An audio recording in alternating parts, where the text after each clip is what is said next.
Ladies and gentlemen, welcome back to Somos Moss. Joining you here this evening on Tuesday. We're back on Tuesday. That was the weakest I know, introduction that was so terrible. you've done ever, I think. Okay. All right. I'm going to do this again. All right.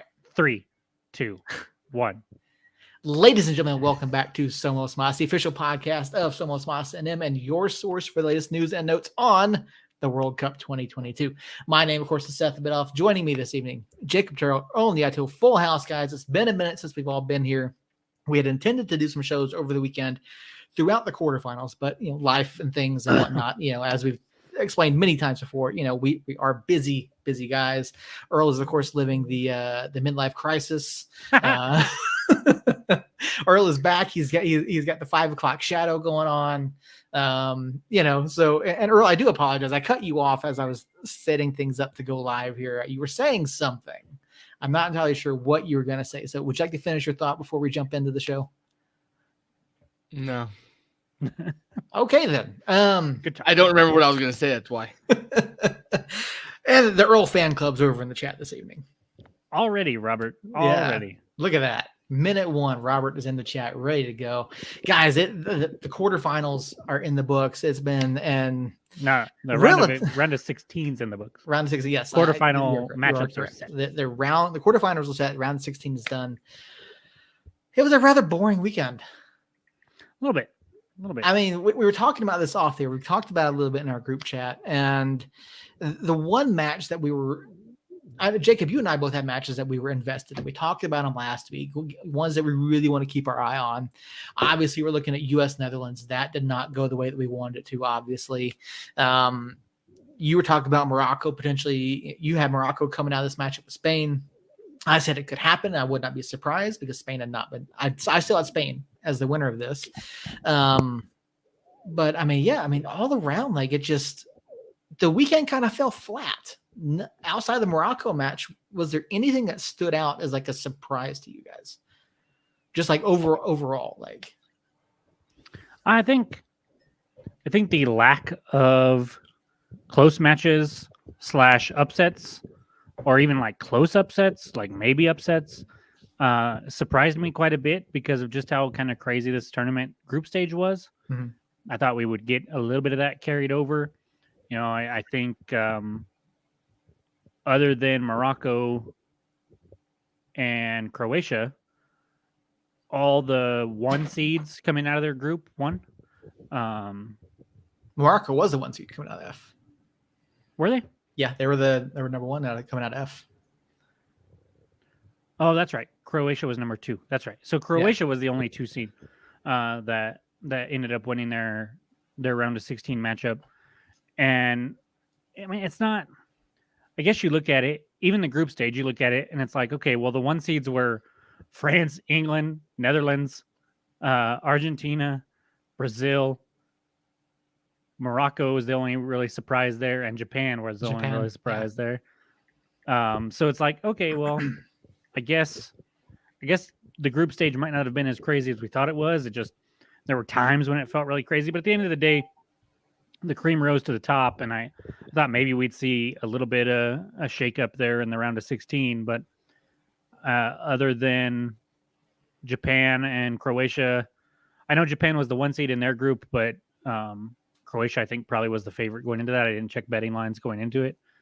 And then Morocco, we just kind of saw all chalk, and it wasn't even close chalk. We had a 4-1, a 6-1, a 3-1, and a 3-0. 3-0, yeah. And then a 3-1 for Netherlands, and the only other one that was kind of close was Argentina. But that was the cause that was an own goal in the last 10 minutes of the match. So Argentina one? Yeah, Argentina, Australia. Yeah, but Australia pushed still. They did. Australia, going into the last 10 minutes of that match, I felt like Australia had a chance to pull it off still. And they had a couple close chances there at the end to tie it up, and they didn't quite capitalize, obviously, but I thought it was at least, in doubt in the final 10 minutes. Yeah. Whereas, Netherlands, France, England, Brazil, and Portugal were all just romps, basically. Yeah, you're absolutely right. Spain had a chance there at the death to end that in extra time, and and Morocco had a inches away.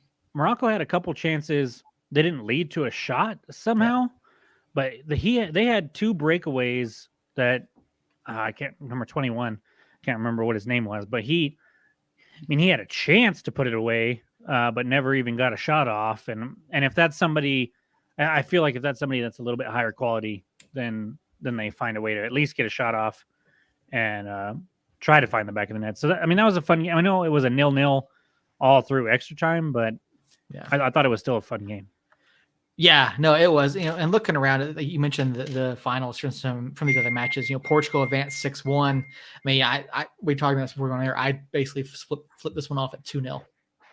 Portugal finally woke up. They did something, and Ronaldo had nothing to do with it. Mm-hmm. France obviously romped to their win over Poland. Pretty easy match there, possibly Lewandowski's last World Cup. So disappointing for him in that respect. But France looked really good. They looked like France. They created chances. They looked really dangerous. I'm telling you, I'm feeling pretty good about how I predicted this tournament. France and Mbappe, I had as the winner and the Golden Boot, and right now they're. I do really hope we get France and Brazil, or France and Argentina, with Messi and Mbappe, both playing for PSG. I don't think their relationship is too great. Going up against each other for a World Cup, that'd be fun. But yeah, I wish there was a little more chaos. I hope Morocco can go ahead and beat Portugal and at least have, one kind of oddball in the Final Four. Because other than that, it's going to be fairly chalk and kind of boring as far as the Final Four is concerned, no matter who else gets there. Yeah, obviously England's advancing. Watching that match, Senegal, and this we talked about, and I felt like Senegal could throw something at England, and they did early on. Mm-hmm. Senegal looked good early on. They had some attacking opportunities, and they gave England basically a run there for probably first, I'd say 15-30 minutes. And then England is England, of course. And, they turned it on and dominated the rest of the match, walked away with a 3-0 win. Well, and it kind of reminded me of the U.S. game, which we'll get to here in a minute. Yeah. If if Senegal could have got to halftime at 0-0, which they were like 7 minutes away from 7 plus stoppage time away from doing, you'd have thought they'd had a really good chance to come out of there with something. But then they give up the 1 goal, and then the second one right before, and then the second one in stoppage time was very similar to the second one in the U.S. match, where it's like, hey, we can get to halftime at 1-0. We might have a chance at this. We'll make a go of it, and then you give up a late goal like that, and it's just backbreaking. And from then on, it was all England. Yeah, I know it was. England showed that they are one of the top clubs in here, and looking at the other side of the bracket. We'll get to the U.S. here in just a little bit because that's going to be the big topic this evening. Brazil, South Korea. Did anything stand out to you in this one? Oh, I was muted the entire time. Okay. Yes, you were. Well, yeah, because your phone kept going off, and then when you were texting, it was all so I had to mute you. Oh, it sounded something like this then?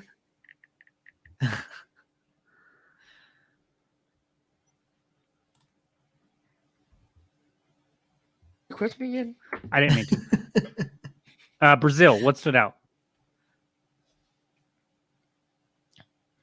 What stood out? The fact that Brazil actually... God damn it, Earl. You're gonna get us fired, Earl. Silence your phone. It was silenced. Obviously not. If the text keys are on, it's not silenced. That was Fox Sports. It was Fox Sports. That was. I'm pretty sure red means loud, doesn't it? No. Oh, okay. My phone's always on silent. So Earl, Brazil, right? I digress. I think what stood out was Brazil actually looked deadly, especially against a weaker team, South Korea. I don't even know what the score was. 4-1. 4-1 at the end of it. Yeah. It was 4-0 at halftime, though. Yeah. Yeah, just the fact that they did look look deadly and dangerous. And you're right. I want to see Brazil and France in the final. Brazil looked absolutely filthy on some of the stuff they were doing today. I mean, these last couple matches, like they've done some things that just absolutely incredible. You see Richarlison's goal there in the first game. You see the goal here against South Korea. You see Neymar, juggling the ball over people. Like Brazil is just filthy. Like they really are. And despite the injuries that they've had, like they've really looked strong. The only thing about Brazil that I'll say is that looking at the group that they had, and then this first match, I mean, I think South Korea, I probably would have had South Korea bottom 2 or 3 of their 16 that were remaining. Mm-hmm. They kind of barely squeaked by in their group to advance, and then you look at the group that Brazil had. I mean, Switzerland and Serbia weren't exactly world beaters, and I can't even remember who else was in there. Cameroon. Yeah.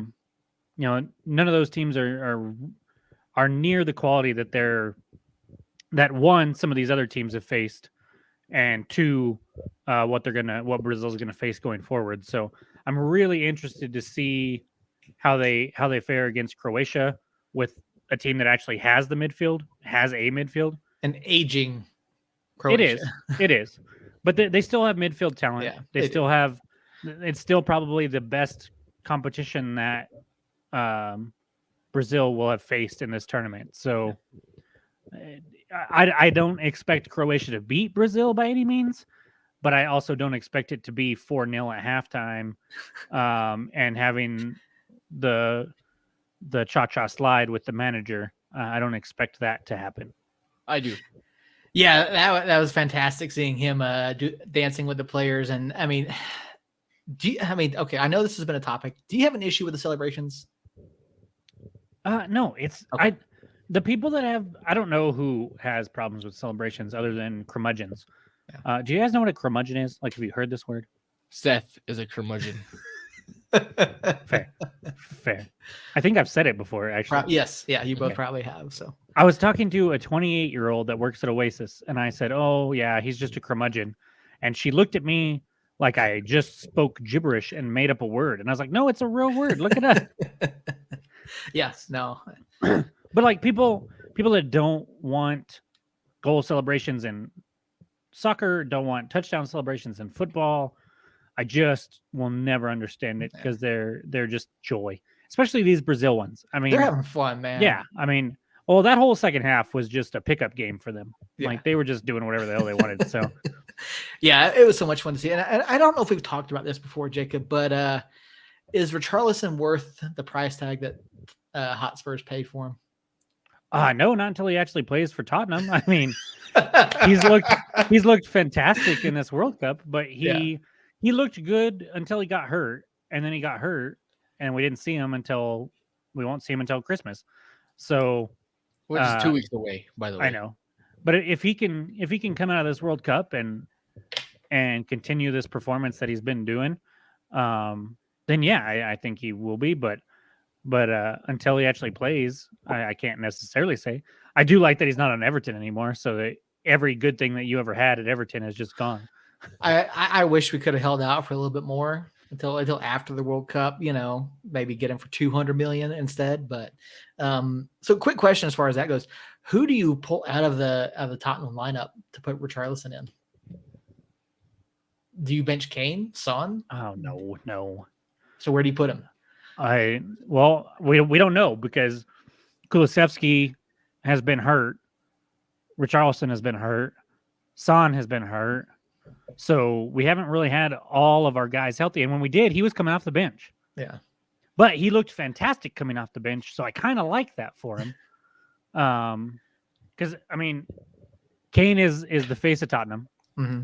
Son is the fan favorite, like, by far. And then Kulusevski has probably been our most consistent and best player on the other wing. So I don't know what we do. But I can tell you this, it's a pretty good problem to have. I'd rather have that problem than not having enough. I'll tell you that much. Yeah, it's a wealth of riches right now for Tottenham. Obviously, Richarlison has been looking good. He's going to look good coming off the bench for you guys. We're starting where the case may be. Either way, he looks better than Ronaldo coming off the bench. I mean, I would look better than Ronaldo coming off the bench, but I mean, Earl, looking at these other matches, Argentina, this was a club that a team that we were looking at as being potentially, ousted early on. Slow starts. It didn't necessarily look great. Messi's obviously gotten on the board a couple of times now. I mean, does Argentina get past Netherlands? Yeah. Well, I don't know actually, because I thought the U.S. would get past Netherlands too. Yeah. So Argentina is not the U.S. though. I am also done making any kind of prediction on any World Cup game or match because of today. I'm officially done. What happened today? Spain. Earl lost the bet with somebody? That's one match. Seth got it wrong too. You don't see him quitting. No, I'm just done giving. I literally did that today, actually. At least I didn't have Spain winning, so yeah. I lost $10 on that game. So I know. So I know we don't like him, but Vagina Plaster sucks. He actually had a tweet earlier, yesterday, that Morocco was plus 600 to win, and said should he put some money on it? And I actually had a conversation with him, and I said, hey, I would definitely do that. And he had some money on him to win, and he had some money on him to draw.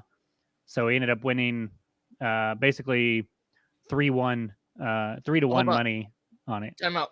Yeah. Time out. How did he have money on them to draw?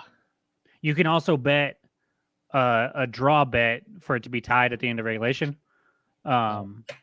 Because much like most of the world should view, a penalty win is not a win. It's a draw, and then you advance through with penalties. So that's how you can bet the draw there too. And so he did win money on Morocco, which I was happy for him, even though we need a sports book in New Mexico. We have sports books. And one that's easily accessible. Almost every casino has a sports book. Yeah. The problem is that it's still illegal to bet on FanDuel and stuff like that. You can do, which is stupid. I saw Andrew Bolte, diehard United fan, soccer fan in general, Soul fan when they were here. He had a tweet that said how stupid it was that we could play like daily fantasy, which is essentially a form of gambling. Yeah. I mean, instead of just gambling on a team outcome, you're gambling on player outcomes, but it's a form of gambling. And we can do that in New Mexico through FanDuel and DraftKings and all this, but we can't bet, Tampa Bay to beat New Orleans on Monday night. It's very stupid.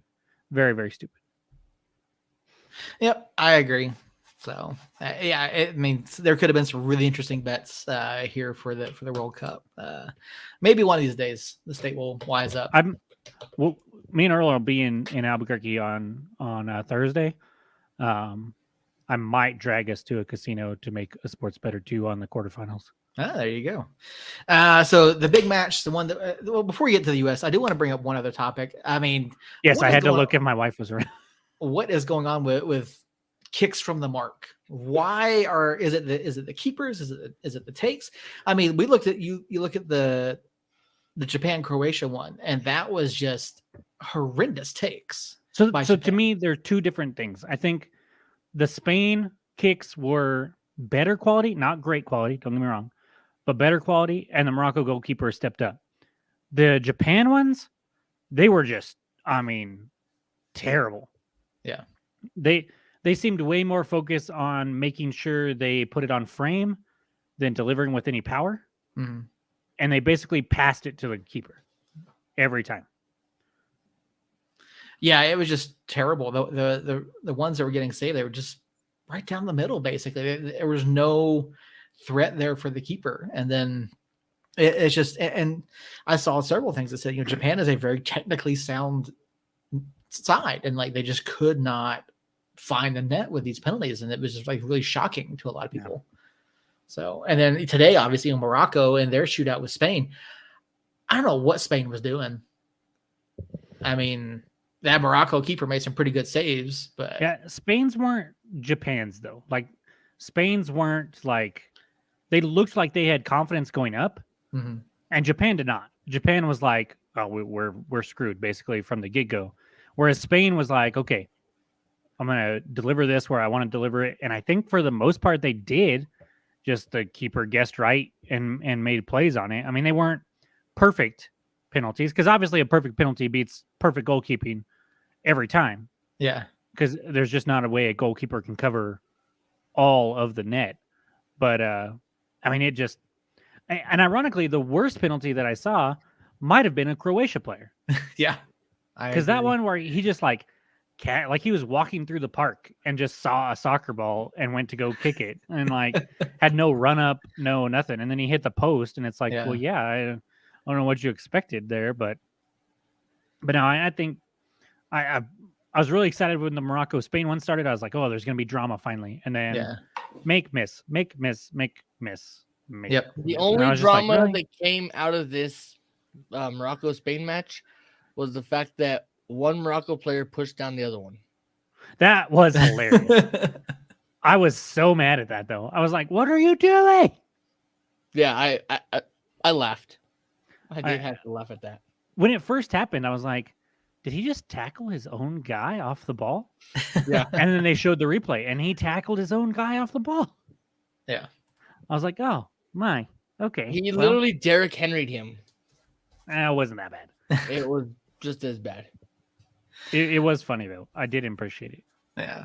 Yeah, it was. There really wasn't a lot of drama. I mean, you kind of expect at this point the matches to be fairly even in terms of the outcome.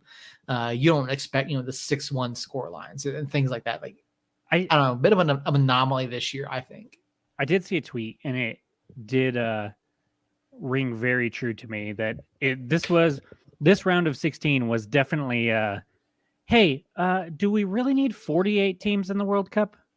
Like it's kind of clear that there's like maybe 10 that deserve to be at the World Cup most years that actually like have a chance at winning. Yeah. And so do we really need to dilute it with 48? And then another sad thing, and I saw tweets about this, was that last day of every group stage, or the last day of every group, when both teams kicked off at the same time. We had the South Korean players huddled around looking at phones. Their fans all had the phones up in the stands. Like with the 3-team groups that are slated to hit in 2026, if there's 3 teams, you can't have 2 games going on at the same time because there's not enough teams in that group.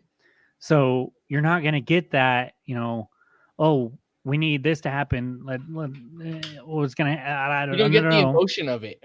Yeah. And so between that and then this round of 16 and the domination from, 6 of the 8 matches, maybe 5 of the 8 matches, if you want to include Argentina, Australia being like kind of in the balance there.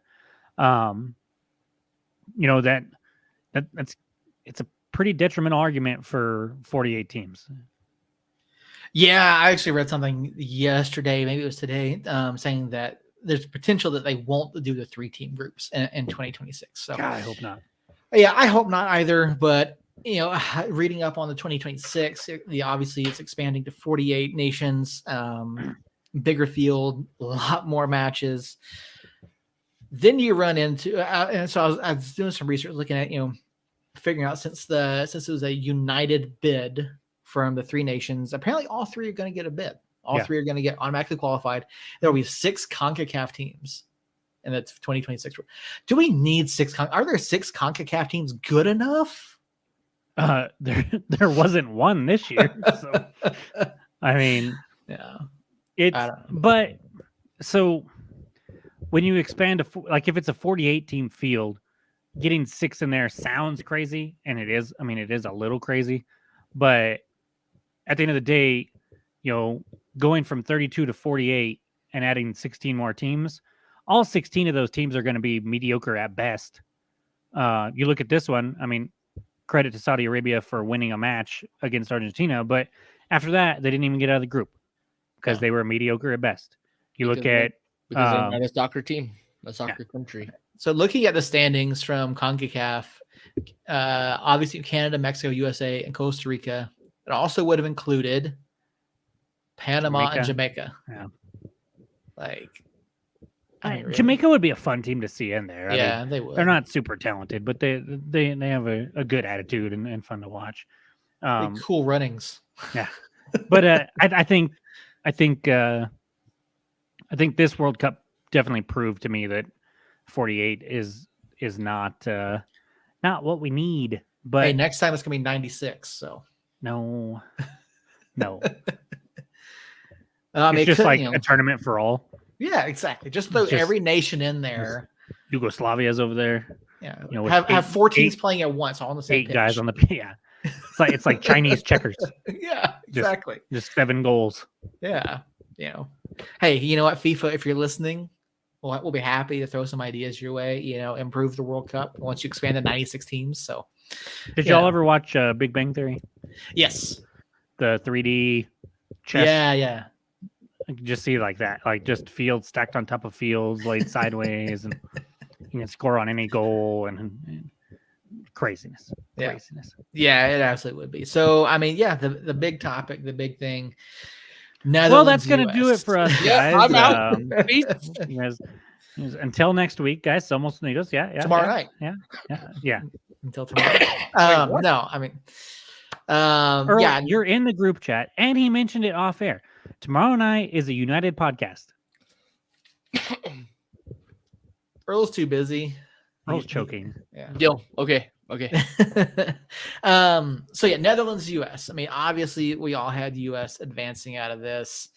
Head and heart all said US. We thought we saw enough out of them. Nah, my head didn't necessarily say it. Right. My heart did. Netherlands, they pick up a 3-1 win, advance over the US.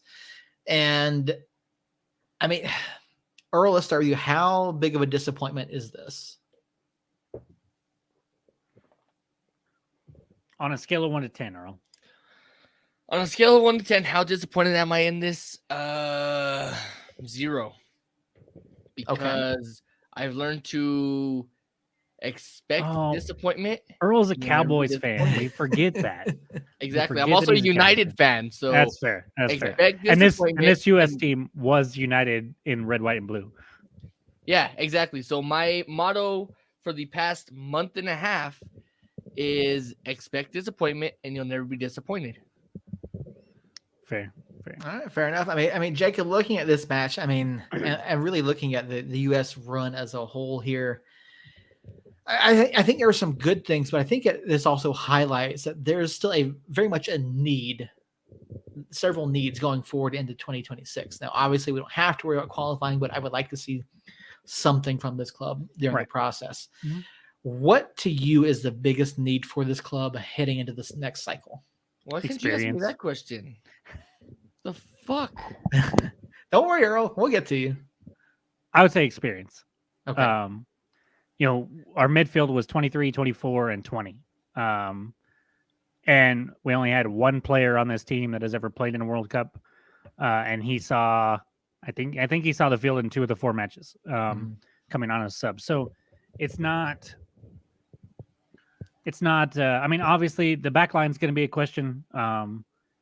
Tim Ream is 35 and probably won't be our starting center back for 2026. I would hope not anyways. So, Chris Richards, Aaron Long, got to see some development there. Maybe Cameron Carter-Vickers. Miles Robinson will be healthy. Yeah, Robinson. Zimmerman, I think, had a pretty disappointing World Cup. So, and he was somebody that I think was penciled into most people's starting lineups going into this World Cup. And now I don't think you can say that for 2026. So the back line's definitely going to need some adjustment. I think our midfield with Musa, McKinney, and Adams, as long as they're healthy in 2026, is going to be outstanding. And our forwards, we've got, other than 9, we'll get to that position in a minute, but, we've got Pulisic and Reyna and Aronson and Weah. Sargent, I think, is going to be up there. Then we need somebody that's going to come in. It could be Sargent. I hope it's Sargent, to be completely honest with you. I was really impressed with him when he was in that Iran match. And so, but yeah, the back line's going to need some fine tuning. the 9 spot obviously could use somebody to step up and just kind of grab it by the balls and say this is mine. But other than that, I really do think experience is just what this team needs. We saw a tweet that Copa America was basically all but done. So in 2024, if we can get into the Copa America tournament where it's actually like, Brazil, Argentina, some of these Ecuador, some of these bigger names down in there, instead of just playing in Gold Cup and Nations League, and which I think is valuable in some ways, especially for like qualifying when in the years that we have to qualify, like playing that Gold Cup against that competition that you're going to be fighting for qualification. I think it does have some merit to it, but we definitely saw a pretty wide chasm between us and the 10 or so teams that I said should be at every World Cup. The Frances, the Spains, the Frances, the Englands, the Argentinas, the Brazils, even the Netherlands for that matter. And so we definitely saw a chasm there. I'm not gonna say coaching. I'm sure it'll come up here in a little bit, but I don't think that's the top of the list for me. I think it's just sharing the field with some of these better quality clubs and seeing that kind of level up close and seeing how we measure up with it before the World Cup instead of getting to the knockout round of the World Cup and being like, oh yeah, this is what real soccer is. Yeah. Earl, you've been pretty critical of Greg Berhalter during the course of the World Cup. Is that at the top of your list? Does Berhalter need to go, or is there another? Are there other areas that need more attention before Berhalter? I'm okay. You good? I put this one right over down the middle of the plate. Let's see what he does with it. I'm nervous. All right. Hold on. I'm crying for a minute. We know you love Berhalter that much. So where do I start? So no, Berhalter does not need to go. What? Wow. Okay. What changed? Earl with the fucking curveball. This is like him coming on and being like, "Hey guys, Juan Pablo Guzman, actually pretty good." So that's what I feel right now. Yeah. That's how shocked I am. Here's where I'm at with Berhalter and the whole Greg out thing, whatever the hell's going on now. He's fucking United. It is exactly United to me. But I digress. Go ahead, Earl. Sorry. All right. So when I first called for Brain Farter's head at the time, you can't say keep him and then call him Brain Farter. No. I meant to do the air quotes. Sorry. Oh, okay. My bad. That was inappropriate, Earl. That was immature, Earl. I don't know what Earl that was, to be honest.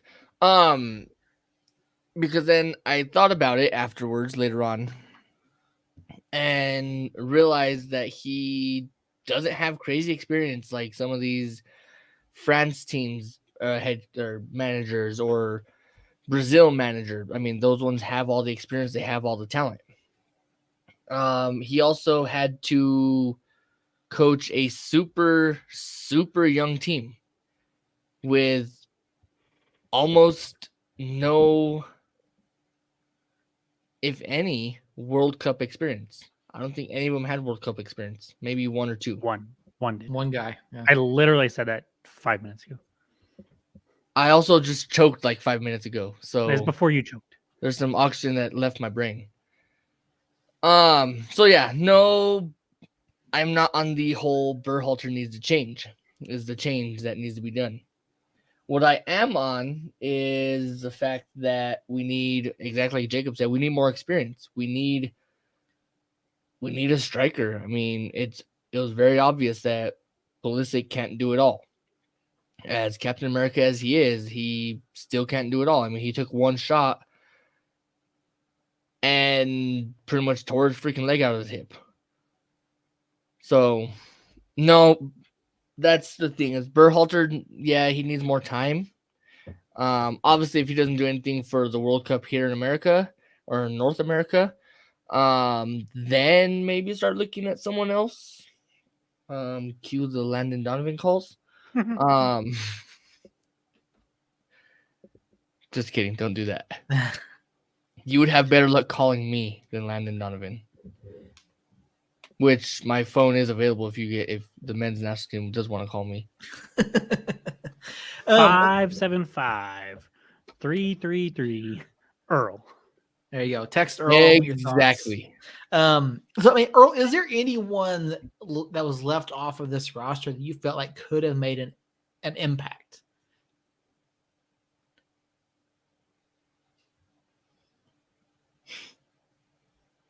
Not off the top of my head. Okay.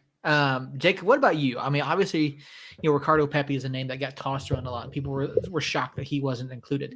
Could Pepi have made a difference, or do you think he's too young, too inexperienced? So I don't think he would have made a difference. No.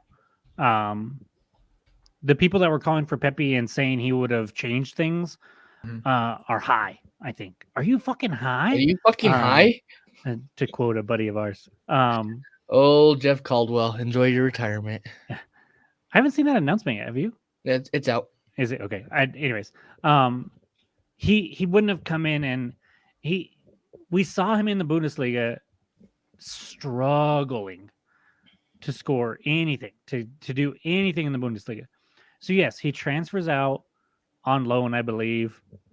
And yeah, he is scoring goals there, but I don't think you come in. I can't even remember where he's at. Poland, maybe. I'm pulling it up right now. I can't remember. FC Groningen. Yeah, that doesn't mean Bless anything to me. There's Earl. There's the good timing. Laugh, Earl. What league is that? That is there on loan from Augsburg? Yes, I do. Yeah. Looking. Sorry. All right, good talk. And now we can carry on. Anyways, it's not the Bundesliga, and it's not. That's the Eredivisie. Who? The Dutch league. Dutch. That's what it is. Yeah. That's what the joke Why can't was. you say that? Anyways. Well, most people know Eredivisie. I don't know. 2 out of the 3 on this podcast do not. Okay. So, anyways, yes, he's scoring there, but that's not the World Cup. That's not Bundesliga. That's not, against some of these teams that we played. He might have had good luck against Iran, maybe Wales might have been able to perform a little bit there, but the England match and this Netherlands match, I don't think he's the difference maker that some people are saying. I will say that there's an argument that we should have brought him because he is a pretty good candidate to be our number 9 in 2026, and he could have used the experience in the World Cup. So if you want to argue that, I will listen. But if you want to argue that we should have brought him because he would have changed the outcome of this tournament, I disagree.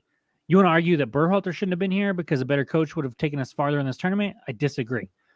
The quarterfinal was probably the ceiling for this team. And getting out of the group was probably, not the floor. Like the floor probably could have been finishing last in the group. Oh yeah. But I think getting out of the group, making it to this round of 16, and then, we looked good the first 10 minutes or so. Netherlands got that goal, kind of put a damper on it. Then we started to find our groove again. So it was a 3-1 scoreline. And yes, it, at the end of the day, wasn't super dramatic. I mean, we did score one. I mean, that Haji Wright goal was something else. If he meant to do it, if he came out and said he meant to do it, I would believe him. I'd give him the benefit of the doubt and say incredible then. But I don't think that's what's going to happen there. That pulls us within 1 at the time. And, maybe I started to believe just a little bit, and then they scored the 3rd goal backbreaking. But it's nothing was really going to get us farther than what we did, in my opinion. And so, to me, just the experience was worth it, and hopefully going into 2026, that experience can carry over and give us a little more confidence going into the the World Cup that's on home soil. Yeah, I mean, obviously, 2026 is still, 4 years away. A lot could change between now and then. Maybe there's a coaching change, maybe bringing some more talent. I mean, whoever's in charge of this club over the next 4 years is going to have to seriously look at who we have coming up. Who do we have that's available and ready to step in? And one of the criticisms of Berhalter was that over the qualifying cycle, like not enough guys were getting calls, not enough guys were getting opportunities to show what they can do on an international level. And so I think maybe the next 2 years, 2023, 2024, really like bring guys in and give them opportunities to play and get international experience. And then from there, start to look at the last 2 years heading into the 2026 and really drilling down like who's going to be on that roster. I look at that though, and I'm like, yeah, I mean, you could kind of hold that against him a little bit, but this 4-year cycle also had like a year and a half of fucking chaos because of COVID. Yeah. And then, so you're going into World Cup qualifying, having had limited camps or no camps, and it was just kind of hectic, and you want to qualify. Like, Berhalter wasn't going to come in here and bring in guys that he wasn't sure, exactly how to utilize them or what to do with them or how they would perform when, if he didn't qualify, he wasn't going to get, his career was over as the men's national team coach. Yeah. So he had to qualify. That was point number one. I mean, you look at 2018, not qualifying and basically having Berhalter come in and start from scratch, and then have a pandemic in the middle of that and then qualify, get out of the group pretty easily. I just don't. You can criticize them for little things, but it really does remind me of United. Like it really, really does remind me of the Troy out, Prince out to an extent, but specifically Troy out movement where it was like, yeah, we're brand new. Like we're a baby team that started right before the pandemic and then lived through a pandemic. You can say a lot of similarities between that and the U.S. coach and the men's team, anyways, and see that maybe Berhalter out is the right choice, but maybe it's not. I'm not. I don't see how anybody could be like he's got to stay or he's got to go in this situation to me, because it's not black and white like that. It's definitely, you definitely have to consider who else would be available to come in and coach. Would they fit with the players that we have? Yes, Earl, you definitely could. And so it just kind of, to me, is jumping the gun when everybody was like, oh, Berhalter out like 20 seconds after the match was over. Hey, hello, David. Carl. How you doing this evening, buddy? Appreciate the announcement this morning, Austin Yearwood. We'll get to that tomorrow night, but hope you're doing well. Hope you are enjoying the World Cup. But I mean, I know we're kind of coming to the end of the show here. I thought today was gonna be a short show. It is. We're only 40 minutes in. Yeah, this is fairly short for us. So I mean, tomorrow with the three of us, it always tends to go a little bit longer. Tomorrow we have 2 bits of news, unless David Carl has something he wants to leak to us. We're listening, David. We're here. Yeah, in my ear. Let us know another returning player or something like that tomorrow morning, maybe. There you go. That I could see that argument. If you come in with that argument, I'd be like, okay, yeah, you might have a point there. So I appreciate that. And maybe we get an announcement about Alex Tambakis tomorrow coming back. Yeah, Tambakis or Ronaldo coming over here. Or... No, he's not $200 million over at Saudi.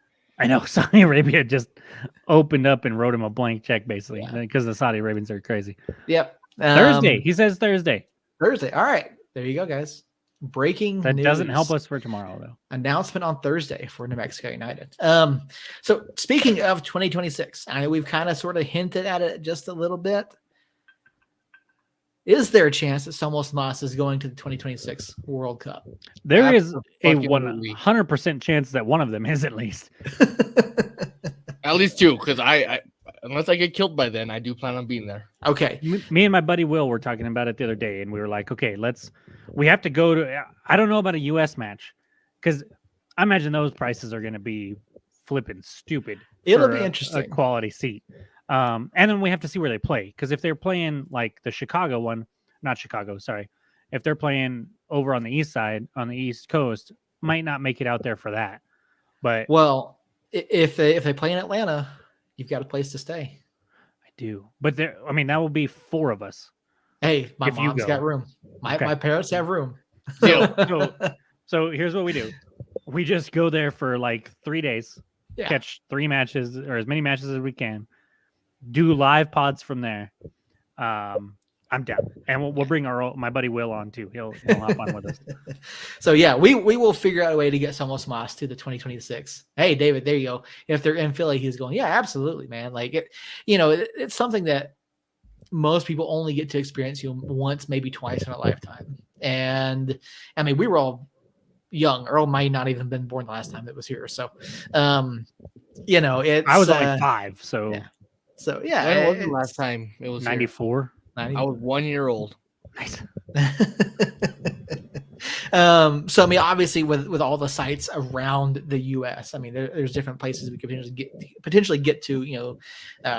Texas. I mean, I think it'd be interesting to go down to Mexico, but I mean, that might be a little iffy on the travel. But yeah, it's 2026. Somos Moss will be there covering the World Cup live.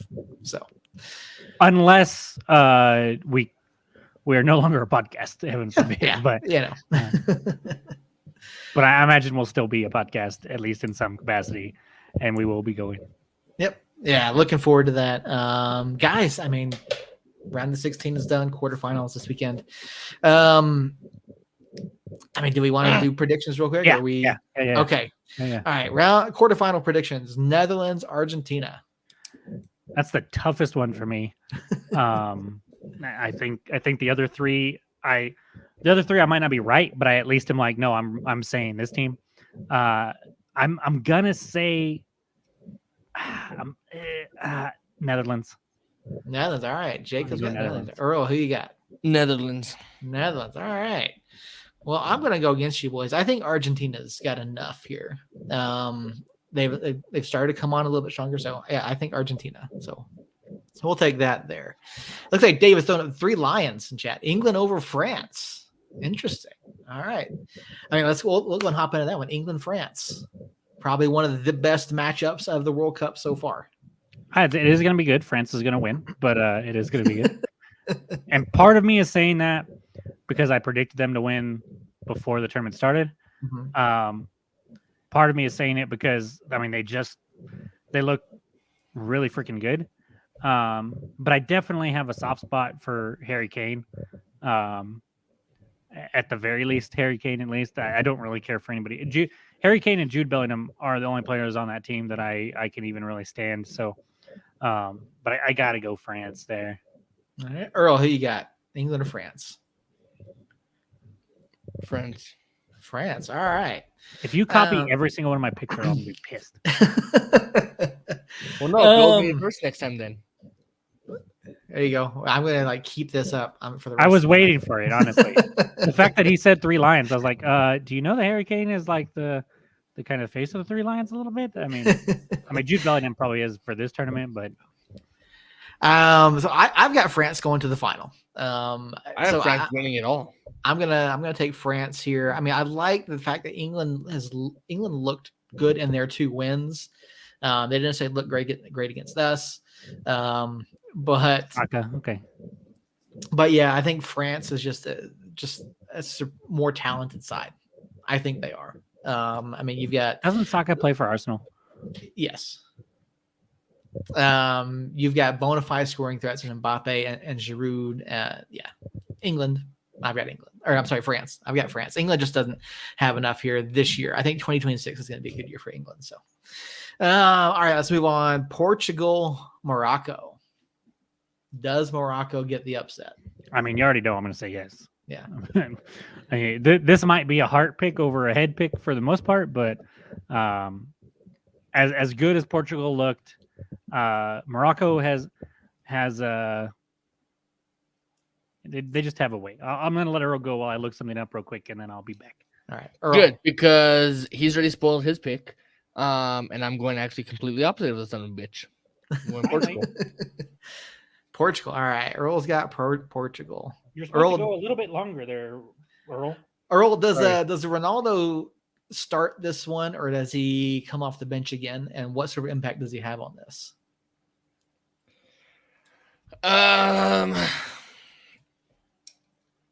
Yeah, I think he starts. I think it was a 1-game punishment for the way he acted like a little baby.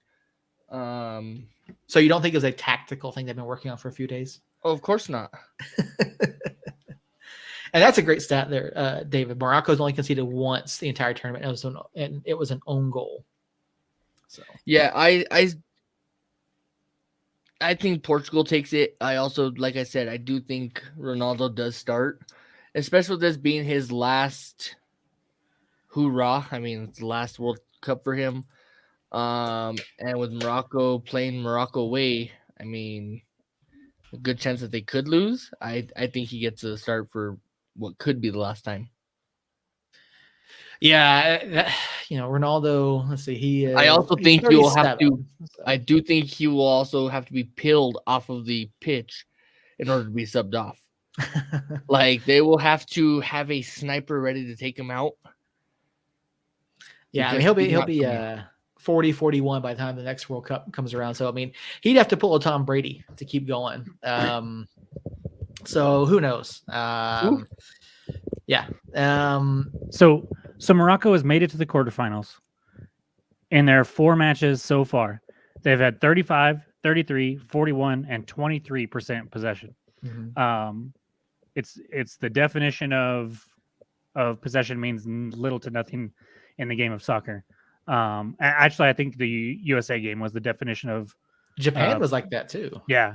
I mean, we had several clubs, but Morocco has done it where, like David said, only conceded once all tournament, and it's because they know how to sit back and defend. Mm-hmm. A lot of teams don't know how to do that, and so you see Morocco sit back, not give up any goals, and then be able to spring forward when they need to. Obviously, they didn't do that in the Spain game, but then they got to penalty kicks, and their goalkeeper looked like a giant in the goal there, and made all the saves that he needed to make. So I just have a lot of faith in this Morocco team to kind of be the shocker of this World Cup, and I think they make it to the semis. All right, interesting pick there. I like the heart pick there, Jacob. I do. I like the heart pick. It's a little bit head. It's a little. But bit you're stupid. It's a little bit. David Kroll, Japan only had 19% possession during their group stage. Yeah, it was just insane. Like the way some of these teams played, giving up as much possession as they did. See, that's a fun fact right there about 19%, because that's about the same amount of brain cells that Jacob's using right now, picking Morocco over Portugal. All right, when it happens, Earl. I look at this and yeah, Portugal. It's gonna be Ronaldo's last hurrah. I think he starts. Whether or not he makes a significant impact, I don't know, because he's had little to no impact so far. Yeah, he's got, I think he's got 2 goals. Yeah, 2 goals for Ronaldo. He would have had 3. He would have had his 3rd today, but he got called off. Oh, I'm sorry, he has 1. He only has 1 goal. Oh, because he got called today. Yeah. So, fucking meth bugs. So yeah, I just don't know. I don't know how much of an impact Ronaldo actually has on this. I mean, obviously he's going to draw a lot of attention no matter what. He's not starting, guys. I'm going to go with Portugal in this one. I'm going to go with Portugal. You guys did both say he was going to start, right? I said I don't know if he does. I think he will, but that's crazy to me. They put up 5 before he came in, or 4 before they came in. No, I don't see how he starts. I mean, if it was a punishment type thing, then he more than likely gets to start. especially with it potentially being his last World Cup game. So, well, yeah, that's what they said on Fox Sports, like at noon. Was who's watching this on Fox Sports? I'm not. This guy. I have it on, but no sound. I watched Peacock and the Spanish version all day today because I just couldn't take the Fox Sports anymore. No, I get it. I watched on Fox Sports. Okay, I got it. Okay, we're doing this last prediction. I got one more question for you guys. So, Brazil, Croatia. Earl, we'll start with you. Everybody's Croatia, right? Is this like an open scrimmage for Brazil? Pretty much. I think it's going to be closer than y'all are thinking, but I do think Brazil gets by. But Brazil, and I do believe that Neymar embarrasses like half of the team and half of the supporters that will be there, and probably juggles the ball over the Croatian manager's head. And rumor has it he's still juggling that ball. Richarlison's going to put one off the scoreboard, come back down, and he's going to put it through the back netting. That's what's going to happen, So, yeah, this is Brazil. Like, this is Brazil's match to win. Like, this is their tournament. I've got Brazil winning the entire thing. So, yeah, you're done. I don't see them beating Croatia. No, dude, Brazil and France are the two deepest sides in this tournament, and it's going to come down to the two of them. Like, it really is. And I think England is actually deeper than France right now because France has a bunch of injuries, but I think top end talent is where France gets everybody. Because I mean, we've seen Mbappe; he's already got 5 goals. Yeah, in 4 matches here, he just has been on fire, and then Giroud with the 52 to take over the top spot. Did you guys see the picture? I mean, of Mbappe and Giroud. Oh yeah, Giroud scored, where Mbappe's holding it, or Giroud's holding Mbappe up. I mean, that if that's not love, I mean, I don't know. If I'm you guys, if a woman's not looking at me like that, I don't want anything to do with it. Does Allie look at you like that? If Taz doesn't look at you like that, Earl, GTFO. I do have one final question for Get Out. So once the U.S. got eliminated, how glad were you that the pundits stopped talking about it? Like, I haven't watched Fox since then. I'm telling. Look, I'm all for the U.S. I was extremely excited for them. I just couldn't take the talking heads on Fox and the constant interruptions. Do you think that the BBC isn't doing that with England, or that the French? No, their coverage is actually quite good. The BBC radio coverage is actually quite good. That's what I've been listening to mostly. But like just like the constant reminders of the U.S. matches, and the U.S. is. Look, I get it. Like Fox was given the rights to it, but like there's so many other stories and things going on. Like you don't have to constantly be talking about the U.S. I'm sorry. Like I was glad that it finally stopped. America, Seth. America. All right, guys. Do you guys have anything else to add to that, or America? All right. America. Your eyebrows and your America. America, better. Earl. America. I don't know what Earl's doing, but anyway, all right. I think that's gonna just about do it for us this evening. I'm not leaving here till Earl says America.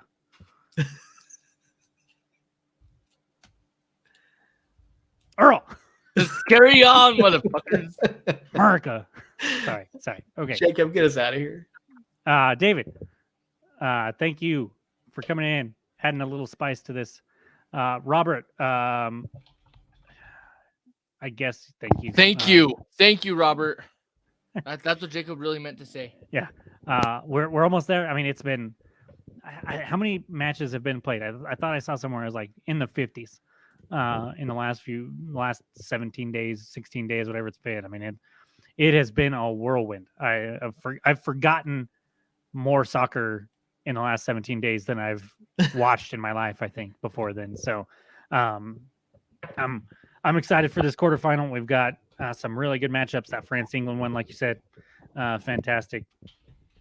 And I'm thoroughly excited for that. I'm even more excited to talk about a couple bits of United news tomorrow that we've been waiting for, craving during this World Cup. We hadn't got a lot, and then we got 2 in the last few days. So we will be back tomorrow at 9:00. I think Earl will be. He was surprised when he found out we were recording tomorrow, even though he's in the group chat and we talked about it off air. But hey, it's Earl, so he doesn't always pay attention. He won't even say America right now, so I don't know what his deal is, but somebody will be on here talking about those United moves and I'm excited to hear more of that. I'm excited for the end of the World Cup. We'll be back after Wednesday at some point to talk more World Cup. I would like to get back to the nightly if we can, but like Seth said at the beginning of the podcast, sometimes life gets in the way. So with that, tune in again tomorrow, 9:00 for some New Mexico United news, and then we'll be back sometime after that for more World Cup coverage. Friday. We will be back on Friday. Yeah. Okay, Friday, because that's right. So we will be back Friday for sure to cover the first two quarterfinal matchups. Yep. And then we'll be bringing you coverage right till the final on the 18th. And so tune in again for all of those upcoming broadcasts, podcasts, whatever you want to call them when they're live. And until then, guys, somos niños.